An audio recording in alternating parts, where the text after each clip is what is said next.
Seventh match of the night. Noah N1 Victory Tournament Night 7, August 18th, 2024, was Big Josh Briggs from WWE NXT taking on Luis Monte. And he is from Dragon Gate. And he hasn't impressed me a lot. He's a good wrestler. I mean, he's fine.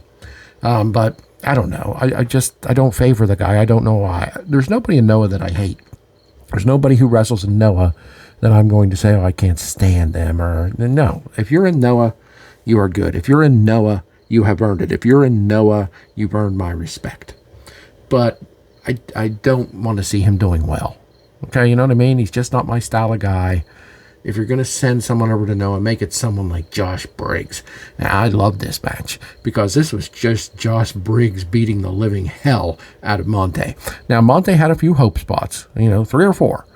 Big hurricanrana off the top rope, big leaping clothesline where he backed up the ramp and ran in and jumped over the top rope. 2 or 3 more where he looked good and looked like, we might get a quick pin here. He might upset. Well, it wouldn't be an upset probably to the Japanese people. They probably think this Luis Monte is the man. But Josh Briggs, once again, just taunted him. I mean, he is the taunt monster in this tournament. He taunts the referee. He taunts his opponents. He taunts the crowd. He's just jaw-jacking. He's just bad-mouthing.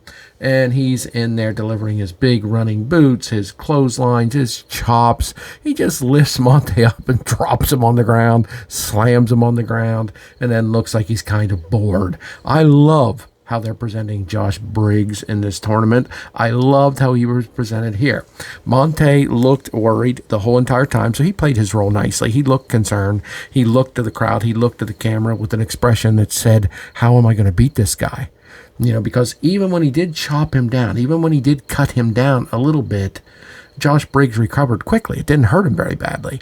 I think Kaito Kiyomiya showed us that if you're going to beat Josh Briggs, you got to take his legs out from under him. You got to take a limb out. And honestly, I never saw Luis Monte even try to do that. He just tried. Luis Monte thought he'd come in here and out wrestle Josh Briggs. Josh Briggs is an incredible wrestler. But he's an incredible power guy.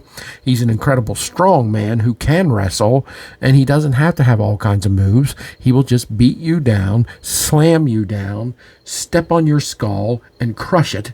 And that's what he did here, and with a gigantic clothesline to hell on Luis Monte to end it. You could tell that Briggs just got to the point where he's like, you know what, I'm not even going to keep trying to deliver this choke bomb because this son of a bitch does escape that. Luis Monte did manage to not get choke bombed. Every time he was lifted up in the choke or Briggs put his hand around his throat, Monte would pull some offensive maneuver to get out of it and get a little bit of a hope in the match. So about the 9-minute mark, just past 9 minutes, Josh Briggs said to hell with this, delivered a massive clothesline, and pinned Luis Monte 1, 2, 3.